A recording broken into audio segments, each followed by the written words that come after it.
आज हम कोई क्वेश्चन को तो सॉल्व नहीं करेंगे, बट पिछला जो मेरा वीडियो था जो मैंने बनाया था इंटीग्रेशन के ऊपर, एक क्वेश्चन था कि x Q upon x plus one D x करके। इस क्वेश्चन के ऊपर एक कमेंट आया था। कमेंट क्या था कि मैंने जो इसको सॉल्व किया था वो ये था कि x Q upon x plus जो वन है, इसमें मैंने क्या किया था कि माइनस वन और प्लस वन को ऊपर माइनस वन सब्ट्रैक्ट किया था और प्लस वन को ऐड किया था। लेकिन जो मेरे पास जो कमेंट आया था उस कमेंट में ये था कि हम ऐसा कर सकते हैं कि माइनस को ऊपर से भी सब्ट्रैक्ट कर दें और माइनस को नीचे से भी कर दें। जैसे ही हम माइनस को नीचे से सब्ट्रैक्ट करेंगे तो यहाँ से माइनस और प्लस कैंसिल हो जाएगा और मेरा ऊपर बचेगा एक्स क्यू माइनस का वन और नीचे बचेगा एक्स। इसको हम आसानी से इंटीग्रेट कर सकते हैं। लेकिन इसमें दिक्कत ये है, इसमें मूल बात समझने वाली ये है कि क्या हम किसी फ्रैक्शन को, कोई भी फ्रैक्शन है उस फ्रैक्शन में हम क्या सेम नंबर ऐड कर सकते हैं ऊपर और नीचे, और क्या सेम नंबर को हम सब्ट्रैक्ट कर सकते हैं ऊपर और नीचे, यानी कि न्यूमरेटर और डिनोमिनेटर। इसको समझते हैं। फॉर एग्जांपल अगर हम मान लेते हैं कि मेरे पास कोई एक फ्रैक्शन है, अगर 3/2 है। 3/2 एक प्रकार का मेरा फ्रैक्शन है, ठीक, ये फ्रैक्शन है। अगर हम 3/2 की अगर हम वैल्यू निकालें तो मेरे पास इसकी वैल्यू कितनी आएगी? जो ये 3/2 है इसकी वैल्यू मेरे पास आएगी 1.5। 3/2 का वैल्यू कितना होता है? 1.5।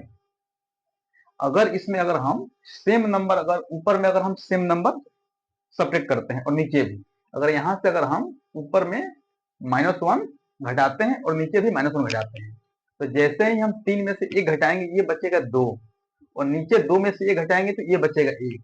और जो 2 बटे जो 1 की जो वैल्यू होती है वो होती है 2। 2 में अगर 1 से डिवाइड करेंगे तो 2 ही आएगा, ठीक। 3/2 का मतलब यानी कि 3/2 का मतलब हुआ 1/1.5। 3/2 का मतलब होता है 1.5।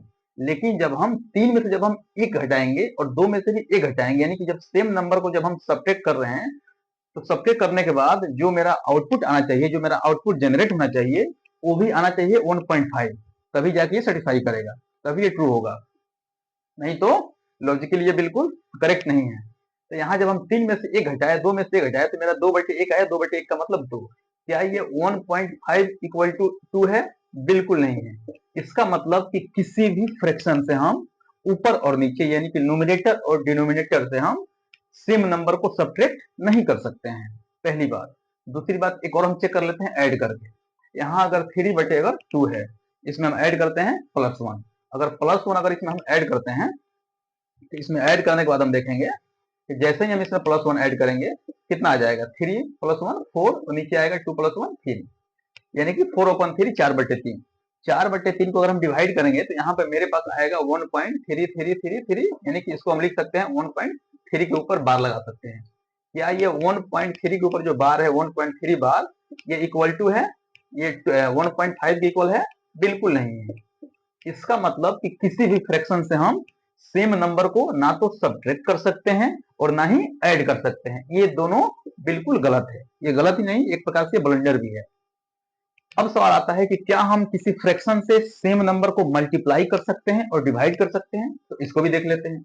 अगर ये 3/2 अगर एक फ्रैक्शन है तो इसमें हम मल्टीप्लाई करते हैं 2 से, ठीक।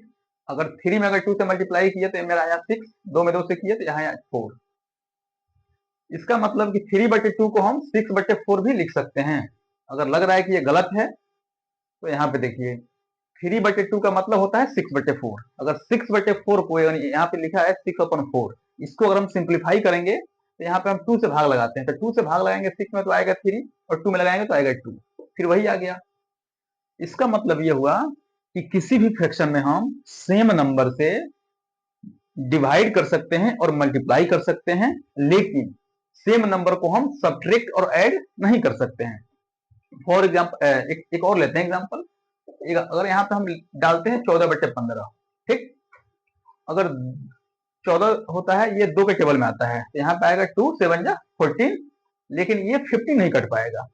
क्या यहाँ से हम इसको 3 5 जा 15, ये 5 बार में जाएगा। 3 से अगर कटाएंगे तो ये 5 बार में कटेगा। ये भी मेरा गलत है, ये आएगा 7/5। ऐसा नहीं हो सकता कि हम 14 को 2 से कटाए और 15 को 3 से कटाए। ऊपर भी कटाएंगे और नीचे कटाएंगे तो मेरा नंबर सेम होना चाहिए। इसका मतलब कि सेम नंबर से हम डिवाइड कर सकते हैं और सेम नंबर से मल्टीप्लाई कर सकते हैं, ठीक। लेकिन हम सेम नंबर को सब्ट्रैक्ट नहीं कर सकते हैं किसी फ्रैक्शन में, और किसी फ्रैक्शन में सेम नंबर को ऐड नहीं कर सकते हैं। एक और समझते हैं, फिर कहां करते हैं। जैसे फॉर एग्जांपल यहाँ पे 3/2 है, 3/2 में अगर हम -1 अगर हम सब्ट्रैक्ट करते हैं तो यहाँ पे +1 हमको ऐड करना होगा, ये सही है, इसमें कोई दिक्कत नहीं है।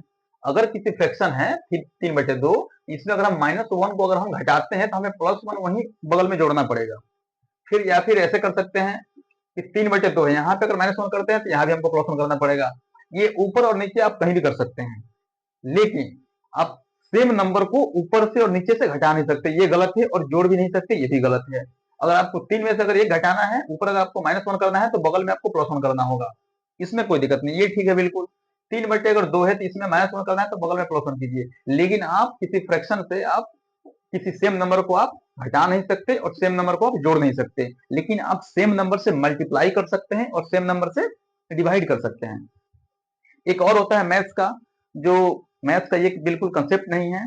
अक्सर हम लोग जब भी कोई इक्वेशन को सॉल्व करते हैं, जैसे फॉर एग्जांपल हम समझते हैं कि जैसे यहाँ पे x प्लस मान लेते हैं 3 दिया है इक्वल टू 2, तो यहाँ पे हम x की वैल्यू फाइंड करनी है। तो अक्सर हम करते हैं क्या है कि लिखते हैं कि x इक्वल टू 2, यहाँ जो LHS में 3 ये इधर जाएगा तो माइनस में ये आएगा 1, यहाँ से ये शिफ्ट हो जाएगा। ये कोई लिविंग थिंग थोड़ी है कि यहाँ से एक जगह से उठ के यहाँ चला जाएगा, ऐसा तो होता नहीं है। मैथ्स का ये कंसेप्ट नहीं है। जो हमारा शिफ्टिंग का जो प्रोसेस होता है मैथ्स के अंदर, ये हमारा मैथ्स का कोई कंसेप्ट नहीं है कि यहाँ से 3 जो है यहाँ से उठ के यहाँ चला गया। ये कोई लिविंग थिंग थोड़ी है, यहाँ बैठा हुआ यहाँ से यहाँ शिफ्ट हो गया। मैथ्स में कोई शिफ्टिंग का कोई कंसेप्ट नहीं होता है। इसका इसका तरीका क्या है कि x प्लस 3 इक्वल टू 2, अगर 3 को अगर हमें यहाँ से रिमूव करना है तो हम -3 यहाँ भी करेंगे और -3 यहाँ भी करेंगे, ये कैंसिल हो जाएगा, तो यहाँ बचेगा x का वैल्यू -1। इसका जो प्रोसेस है, जो इसका हिडन प्रोसेस है, वो ये है कि -3 इधर भी हम घटाएंगे और -3 इधर भी करेंगे। लेकिन हम अपनी सहूलियत के लिए, अपनी सुविधा के लिए हम इसको करते हैं कि x प्लस 3 इक्वल टू 2, तो x इक्वल टू 2 -3। ठीक वैसे ही एक आता है क्रॉस मल्टीप्लाई का प्रोसेस। x/2 है, इक्वल टू मान लेते हैं 3 यहाँ पे 2 करते हैं, तो इसको अगर क्रॉस मल्टीप्लाई करेंगे तो मेरा कितना बनेगा, 2x इक्वल टू 6 बनेगा। तो x की वैल्यू यहाँ से निकल के आएगी 3। ये है क्रॉस मल्टीप्लाई। ये भी क्रॉस मल्टीप्लाई मैथ्स का कोई कंसेप्ट नहीं है। मैथ्स में ना तो कोई क्रॉस मल्टीप्लाई होता है और ना ही कोई हमारा शिफ्टिंग का प्रोसेस होता है। ये हम अपनी सुविधा के हिसाब से करते हैं।